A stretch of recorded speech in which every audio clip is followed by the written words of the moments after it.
And welcome back to Music Free Gaming. I hope you're having a fabulous day. And, I'm up on one of my towers overlooking my nether tree farm, which is awesome and amazing. Okay, it works. That's as much as I can say. It works. But it's also sort of in the way. Okay, so chat convinced me on stream the other day that I need to move this. But I've got a couple of other things that I want to do in order to make that happen. I've decided I want to move that farm into this area of my castle, which is great. But if I'm going to be doing this, I might as well try to make some improvements, right? The first improvement I'm going to have is I'm going to add a mud farm, and that's going to be the project today, or at least as much as I can get done today. We'll see how this goes. So the whole process starts with this. Now, I built a moss farm down here, and I tried to do my own design, but that ended up being a little bit of a mess, as you can see. This is a mess. I'm good at building messes. This is actually what happened. Yeah, now this ended up being sort of a cheap knockoff. This is the Minecraft equivalent of we have raised works at home. Yeah, this ended up just being sort of a knockoff of the Razeworks design. And see, I've got some issues, like some stuff occasionally gets stuck, and it's not fabulous, but it works. Also, it's a little bit smaller because I only have 3 sections here instead of the 4 that I have over in the other tree farm, and that's not enough. So this will eventually have to be expanded, but for now, it's going to be here. So the idea is that I'm going to put the nether tree farms kind of on this side. They're fairly tall, so I need to worry about that. Because the trees grow kind of big, and they'll grow right outside the building and stuff, and I need to avoid that problem. But the Azalea and bone meal farm I want to work on today, I think is going to come this way, and, tear that guy down. I'm going to break into this here for just a minute, because let's talk about some of these steps that I'm going to need, okay? I'm building a mud farm, right? Something that I can use to get mud blocks. Well, how do you get mud blocks? Well, you splash them with water, with a water bottle. Okay, I can do that with a dispenser. Okay, it's really cool. Okay, but how do I get dirt? Well, I could place it, but placing dirt is boring. On the other hand, if you grow an azalea tree on top of something, it becomes rooted dirt, and that you can splash with water and get mud. Okay, boom, dirt generation, right? And I love it. Well, how do you get that? Well, you can use moss, right? You can plant an azalea sapling on moss. Okay, cool, we can do that. How do I get moss? Well, I have a moss farm behind me, right? That generates moss, which means I could use that same principle. I can use a stone generator, turn the stone into moss, but rather than place an azalea sapling on it, I can bone meal it until I get an azalea sapling, and then that generates the rooted dirt, which I can then push out and then blow everything up right after it gets splashed and modified, right? Lots of moving parts, but I think this should be fairly straightforward. Or it's going to be overly complicated and derpy, but we're going to do it anyway. The idea here is I'm going to push mud right through this channel this way. And when it gets to this wall, the wall is going to change shape, and the observer sees that. And when the observer sees that, it's going to fire those pistons, just like that. Okay?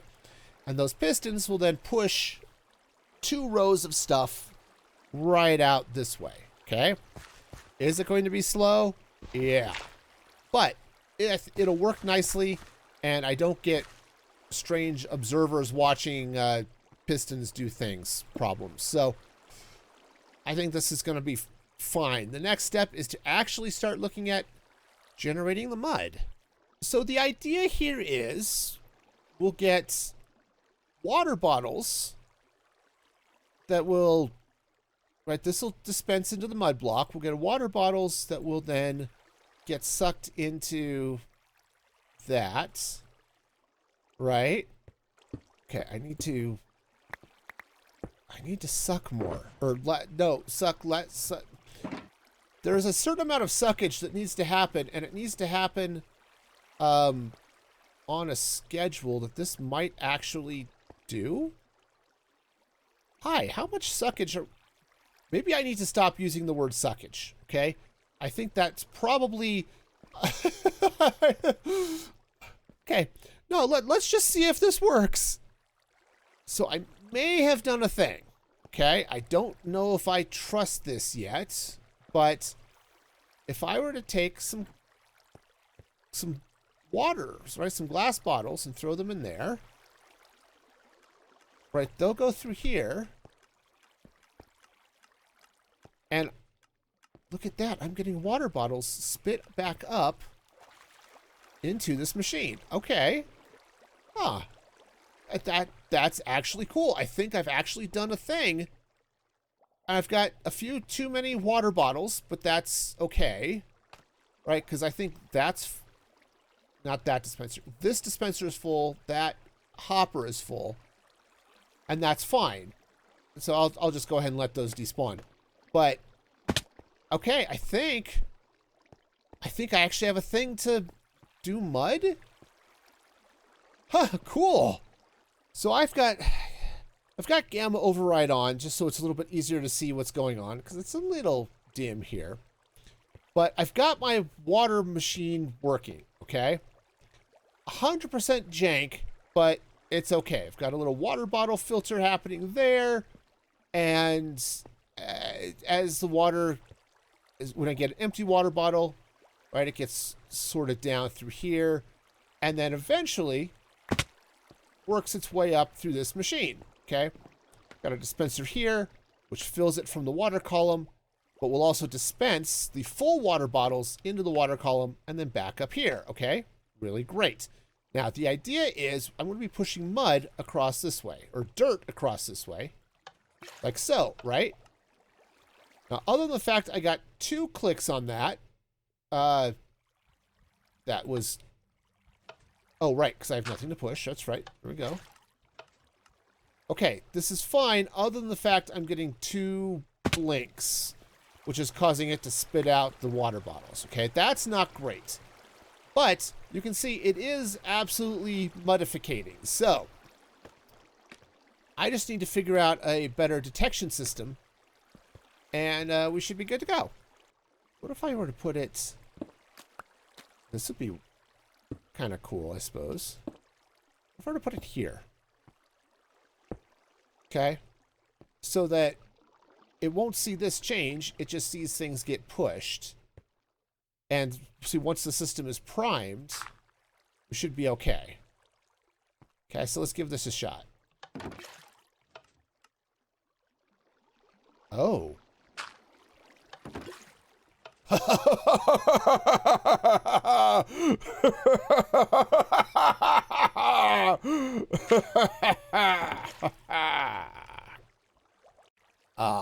It's nice to be able to indulge in a little evil laugh.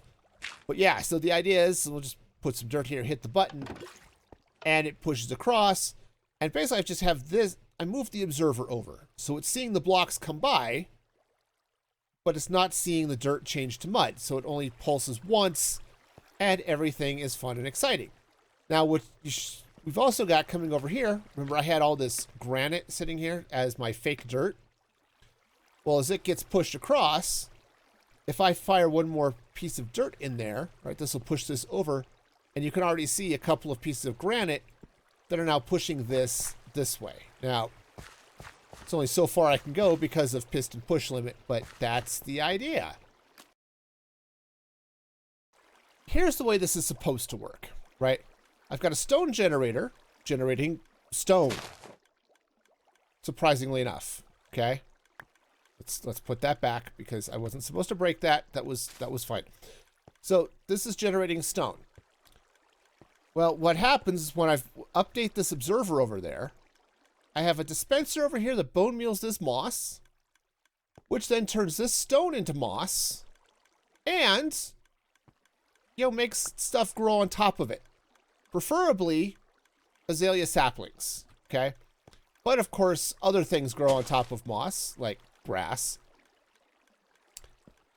If I get a sapling, this dispenser here, which is loaded up with all of its happy bone meal, is then theoretically going to bone meal the sapling until it grows up and becomes a mighty tree. And when that happens, everything gets pushed over because the tree gets grown up. This slides over this way, and then this, which becomes rooted dirt, should get pushed down under here to then be fed this way. That's the plan, okay? It's a lot of moving parts, and I'm not entirely sure any of them work. So, yeah. So I'm just gonna, like, click this for a while and just see what it does. Yeah, see, I'm just waiting for that elusive sapling to show up there. There we go. There we go.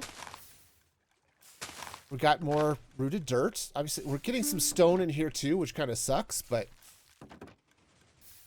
Holy mackerel, I think it's working. Yeah, other than the fact we're occasionally getting some stone, which isn't great. To see what happens when it comes over here, I'll probably end up with loose water bottles, but holy cow, I think it's working. This annoying contraption pulls the rooted dirt down from here when it gets changed and shoves it under here. Because there are blocks on top of it, when this dispenser up here fires, it won't get changed into moss like it would if it were just sitting there.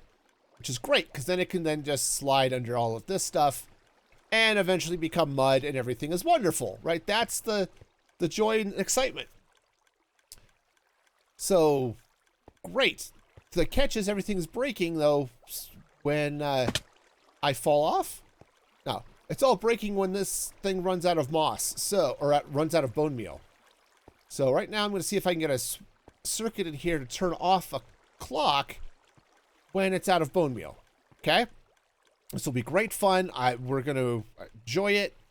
At least that's the theory. There's a lot of theories in this, and I don't think any of them work. Now that I seem to actually have a working machine, and working is, that might be in air quotes, but it seems to be doing something. This guy is a problem, okay? Because obviously I'm using a lot of azalea trees, and right here, that's the end of the piston push limit. This is as far as the pistons can take this. So, what I need to do is start blowing things up, right? So I think the idea, like if I drop TNT right here, will it hit that? And if not, I'm going to have some serious issues here of somehow getting all of this wood around to where I can blow it up. Because blowing things up is fun. So, yeah, let's go blow things up. All right, we've got some TNT in place. Let's see what it blows up. Hopefully none of the redstone. That would be bad. Okay, it caught, of course, all of the dirt and the mud and none of the tree. All right, that is a problem. All right, I'm going to have to, we're going to have to redirect that wood and get it in closer to the drop chamber, right? You know, that thing. Okay, well, yeah, because I wanted to do more redstone. Let's go do more redstone. The jankiness continues with a couple of walls of redstone, or of piston pushers, but this will push all of this happy little oak stuff. It's going to come out this way and then right across here. So that's fabulous. What'll actually be interesting to see is the timing of how long it takes the oak, right from the azalea trees, to get here compared to the mud. If they're kind of sort of the same, it might be just really convenient. I don't know, but I'm going to run the farm for a little bit and just see what it does. The first part of making this machine at least reasonably self-sufficient is that I'm going to connect it up to the moss farm up there, okay? Now, I've already got the connection for this side. This is going to be real easy, right? So as moss is generated in the farm up top there, right? You can see it whooshing across. It's going to slide in here. Okay. Get composted and then get shoved down to feed the machine. Okay. Now what's cool, because of the way I have this set up, everything coming out of the moss farm first will come across those hoppers. So basically I have this entire line that I can pull stuff out of to compost. Okay. So that'll be fabulous. The next thing I need to do is I've got a little bit of a hopper line started right here just to run around the machine. I think I may run some stuff this way, but I need a little bit of something here. This is, I guess I could just use hoppers. It's a little bit of a long way. It might be a touch laggy, but I think that's going to be a lot less laggy than having a hopper minecart reading from all of this stuff. So I guess let's run a lot of hoppers. Stupid? Yes. Does it work? Also yes. So I'm okay with that. The TNT explodey bits are in place. I had to shift this pusher over so that the logs, well, so that they lined up with these, but now that I'm looking at it, I've got them in the wrong place. I need to, I built them over one too far. Darn it. Okay, well, I have to move that. But the TNT bits are in place, so the TNT will drop from there. I need to go throw some in there. The last thing I need to do here is set up the collection system. Right now, everything's just going to go here. I need to get this flowing someplace useful. Probably over there somewhere. But that's going to end up collecting, right, all of the mud, probably some stone or a cobblestone, and all of the oak. And then eventually also the nether tree bits too. So sweet. The last step of this really, really ridiculous project is to get all of the output into storage. You know, some sort of sorting system would be nice, right? Right now it's just going to a hole in the water. So I think what I'm going to do is I'm going to pump it through this existing storage system. Okay. But I think I want to expand that at the same time. So I'm going to bring it around this way. So that's going to involve a little bit of, just a little bit of digging and chest placing. And then we'll see what I can do about actually running a water stream from way over there to way up there. There's nothing more exciting than a working water stream. And this is it. This is the most exciting thing that's going to happen in this stream and or episode. Especially when I get stuck inside it. It's great. So now everything should flow across and we are ready to go. Time to set some filters and let this thing fly. Machine is set and it is running. So now I've loaded the TNT up in there. I've got 8 stacks and a little bit more, which will be more than enough for a while. So we'll let this go. Now I'm a little bit concerned, just given heights of things. I could hit push limits here, which would be an issue. So I may have to keep an eye on that a little bit. But that's the whole point here of letting this run for a while, is just to make sure things sort of behave the way I need them to. Okay?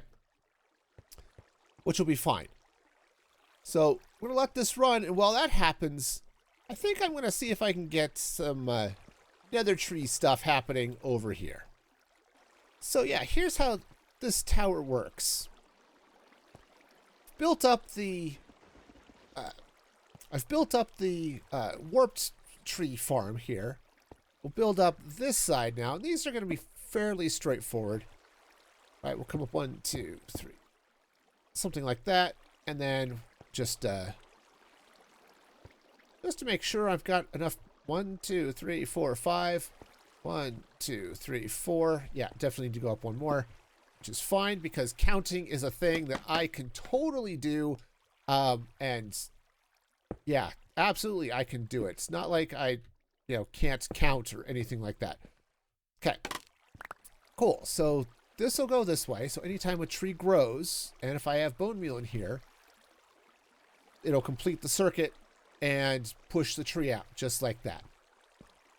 And then the rest of this redstone is a little bit funky. So let me get that built up and I'll explain how it works. I have a burn down clock here. There's a redstone torch under there. What happens, we turn this side on, is, see that burn down clock? It goes clicky clicky there for a minute. That triggers the dispensers that I have right here, right? That triggers these guys to make all of this stuff grow, right? So then all the nether stuff grows up and does stuff, right? Well, then I also have coming around this side, I don't have it hooked up yet, coming off of a clock or a copper bulb, a little deal to basically tell the piston when to do things, right? So I set this here and then set that there. Now the piston will fire once in a while and, you know, clear the platform so that new stuff can grow, right? Now, the reason I'm doing it this way is so that if I get a fungus here, it has time to get bone meal to become a tree before this piston fires and knocks it off the ledge. So that's what lets the trees grow. And it's a really simple thing, and I now have individual on and off for each, right? There's the warped side, right? There's the crimson side. I can just turn on and off as I want to. And you just heard the TNT. That farm is still going. So yeah, things are going okay. I did have to lower these observers down one block because they were just up too high. The TNT was not destroying the wood blocks underneath. So now everything is happy and joyful, and my mud farm works. These farms work. Oh yeah, everything is working. It's great. So yeah, this is fabulous. Now, the one last thing I have to do, and that'll probably just set up off camera, is I need to set up some bone meal delivery out to the hoppers here so I can feed those dispensers, okay, from the bone meal farm. Lots of happy explodiness going on in the background, but this is good. I can now tear down the old nether tree farm and just go with everything inside. This project was a lot of fun, and is it effective? No. Does it work? Yes, it absolutely works. It's not fast, but it does in fact work. The bottleneck is going to be bone meal, but hey, that's all right. And I've got the nether tree farms, so that's a win too.